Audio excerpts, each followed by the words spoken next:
Good morning children. कैसे हैं आप सब लोग? उम्मीद है कि आप सब लोग स्वस्थ होंगे और ऑनलाइन क्लास यूज करते होंगे, उसका अच्छे से मीनिंगफुल तरीके से उसका फ़ायदा उठा रहे होंगे।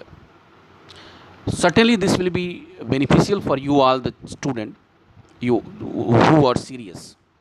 जो सीरियस हैं, जो पढ़ने के लिए तैयार हैं, उनके लिए ये फ़ायदेमंद है। अदरवाइज जो इग्नोर करते हैं, जो पढ़ना नहीं चाहते हैं, इंटरेस्टेड नहीं है, उनके लिए तो फिर ये मीनिंगलेस है। तो अभी हम लोगों ने एटलीस्ट 4 क्लासेस किए, 4 लेक्चर किए सेकंड पोएम की, जिसका नाम है an elementary school classroom in a slum. कुछ तो ऐसे भी इरिस्पॉन्सिबल स्टूडेंट हैं जिनको अपने सेकंड पोएम का नाम भी नहीं पता होगा, उसके पोएट का नाम नहीं पता होगा। बहुत सारे ऐसे केयरलेस स्टूडेंट होते हैं। ये ठीक नहीं है। मैं बार बार आपको ये डिस्कस करता हूँ, यहाँ लिखा भी है। इसकी स्पेलिंग आपको अच्छे से तैयार होना चाहिए, इसके पोएट तैयार है, क्योंकि एमसीक्यू में 1 नंबर के क्वेश्चन ऐसे होते हैं। 1 marks is based out quickly on this poem name and poet name. कई बार ऐसा पूछ लिया जाता है। कई बार एक लाइन दे दी जाती है और उससे पूछ लिया जाता है कि ये किस पोएम से बिलोंग करता है, किस पोएम से इसका रिलेशन है। तो जो सीरियस स्टूडेंट, उनके लिए किसी तरह का कोई क्वेश्चन पैटर्न बन जाए, उन्हें कोई प्रॉब्लम नहीं होती। तो हमने जो है इस पोएम की जो 4 स्टेंजर्स का पोएम जो ये है, an elementary school classroom in a slum, को पढ़ लिया है। ओके, अब हम इसमें पोएटिक डिवाइस देखेंगे, क्योंकि पोएटिक डिवाइस बहुत इंपॉर्टेंट टॉपिक होता है पोएम का, पोएट्री का बहुत इंपॉर्टेंट टॉपिक होता है, और इसको हम इग्नोर नहीं कर सकते। तो आप अपनी बुक और कलम उठाइए और मेरे साथ पोएटिक डिवाइस जानने की कोशिश करिए कि किस स्टेंजा के किस लाइन में कौन सी पोएटिक डिवाइस है, कौन सी फिगर ऑफ स्पीच है, लिटरेरी डिवाइस भी जिसे कहते हैं। ठीक है, सो लेट्स बिगिन। देखिए, ये पहले ही जो है, पहला स्टेंजा का जो पहला लाइन है, समझ रहे हैं आप? ये फार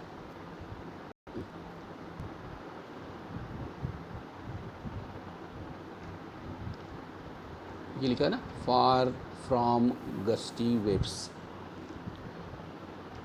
फार फ्रॉम गस्टी वेव, जिसको मैंने अंडरलाइन किया।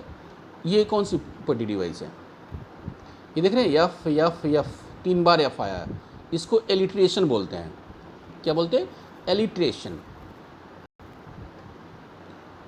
एलिट्रेशन पोएटिक डिवाइस क्या है, इसको पता ही होगा कि जिस पोएम में सेम लेटर कई बार यूज हो तो एलिट्रेशन हो जाते हैं। तो ये फार फ्रॉम यफ यफ एक से कई बार आया हुआ है, तो इसको आप एलिट्रेशन कहेंगे। ठीक है, एलिट्रेशन मीन्स ALLITERATION। ओके, अब यहाँ देखिए, मैं पूरे पोएम से देख लेता हूँ कि एलिट्रेशन कहाँ कहाँ है।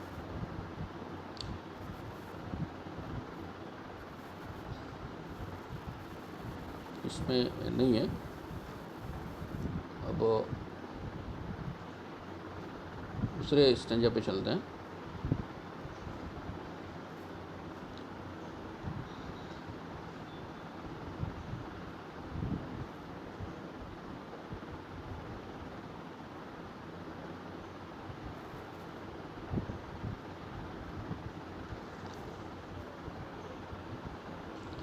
यहाँ पे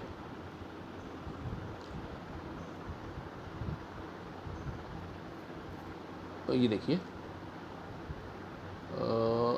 ये 3rd स्टेंजा में श्योरली शेक्सपियर, आप देख रहे हैं 2 बार ऐसा आया है, तो ये हो गया एलिट्रेशन, राइट।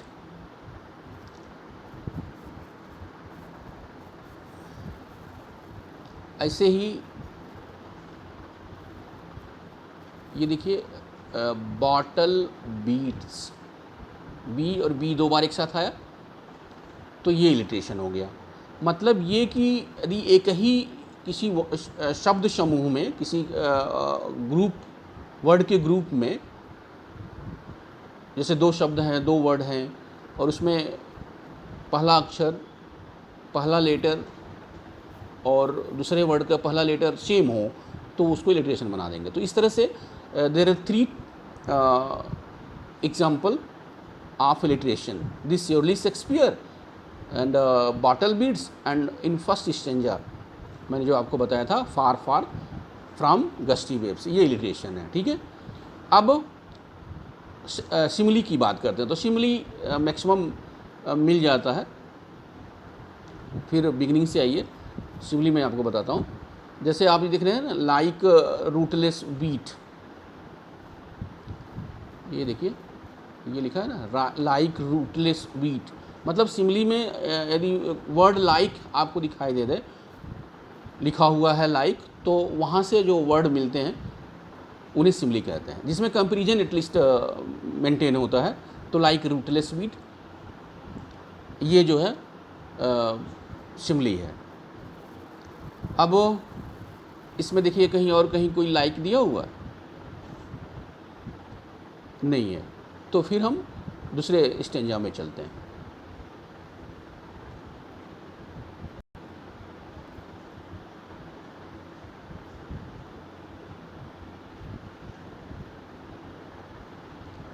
नहीं है इसमें।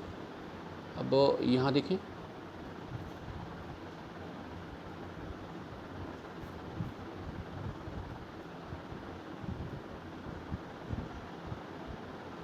ये देखिए, ये जो है ये इसमें दिया हुआ है। आप सिंसियरली इसको समझने की कोशिश करिए, क्योंकि मैं सीधे आपसे लाइव हो रहा हूँ। ये like bottle beats on stone, समझ रहे हैं? ये लाइक से लेके स्टोन तक, ये अपने में एक सिमिली है। ये क्लियर?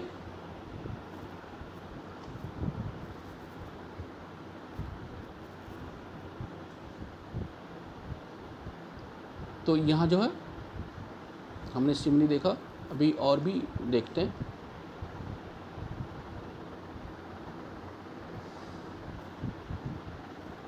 ये देखिए, इसमें एक लाइक केक्टोकॉम दिया हुआ है, ये लाइक केक्टोकॉम, ये भी सिमिली है। ठीक है, और इसमें एक और भी है जो अभी मैं आपको दिखाता हूँ।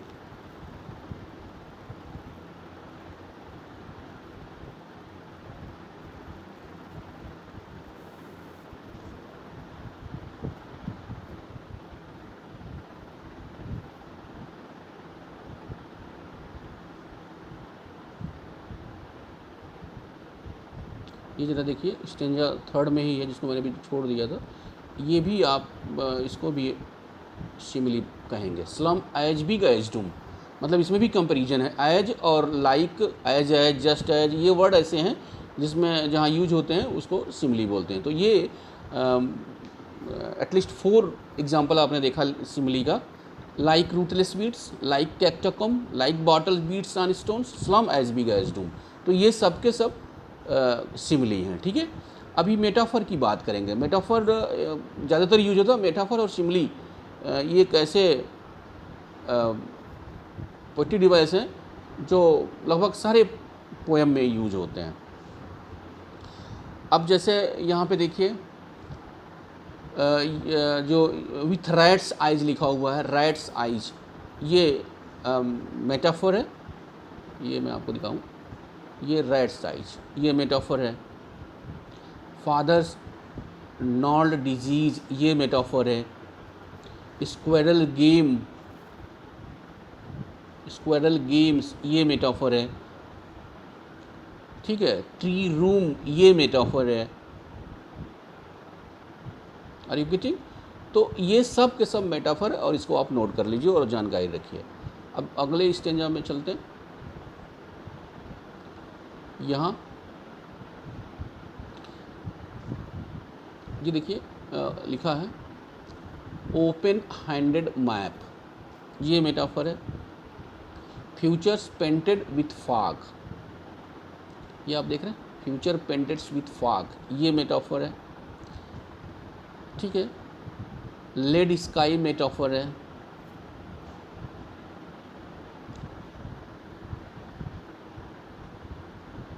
so these are the metaphors example here in second stanza. And in third stanza, see,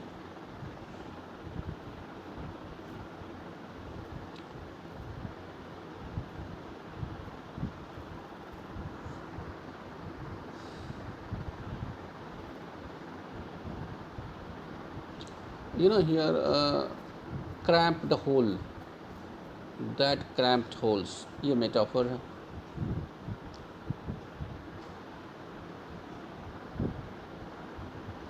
slag heap उसके नीचे है metaphor. Metaphor means one object is quietly change into another object is metaphor. तो मेटाफर को जानने का यही आसान तरीका है कि इसमें जो दो ऑब्जेक्ट होते हैं, एक किसी ऑब्जेक्ट को दूसरे ऑब्जेक्ट के रूप में चेंज कर लेते हैं, ये मेटाफर है। जब क्लासेस शुरू होंगी ऑफलाइन तो मैं आपको पोएटिक डिवाइस अच्छी तरह से समझा दूंगा और इसकी एक वीडियो भी बनाकर आपको समझा दूंगा, इसको आपको घबराने की ज़रूरत नहीं है। आप इस सब को नोट कर लीजिए और इसे जान लीजिए, ठीक है। तो इस तरह से हम मेटाफर देख रहे हैं। स्पेक्टेकल्स ऑफ स्टील, ये भी मेटाफर है, ठीक है।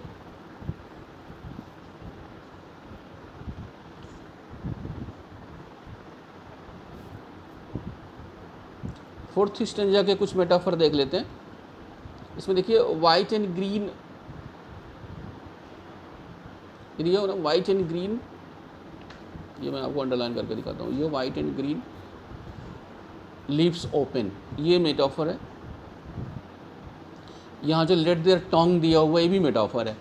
तो इस तरह से मेटाफर्स की पोएटिक डिवाइसेस मैंने आपको एग्जांपल बताया, इसे आप अपने कॉपी में अच्छे से फिर कॉपी में नोट्स कर लीजिए क्योंकि ये बाद में काम आएंगे।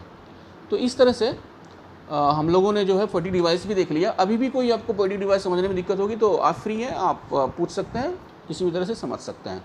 अब आगे की क्लास होगी आपकी असाइनमेंट की, जिसमें आपको मैं MCQ भेज दूंगा और शॉर्ट आंसर टाइप क्वेश्चन भेजूंगा। ये MCQ बहुत ही इंपॉर्टेंट टॉपिक है क्योंकि आगे की परीक्षाएँ MCQ फॉर्म में ही होने वाली हैं।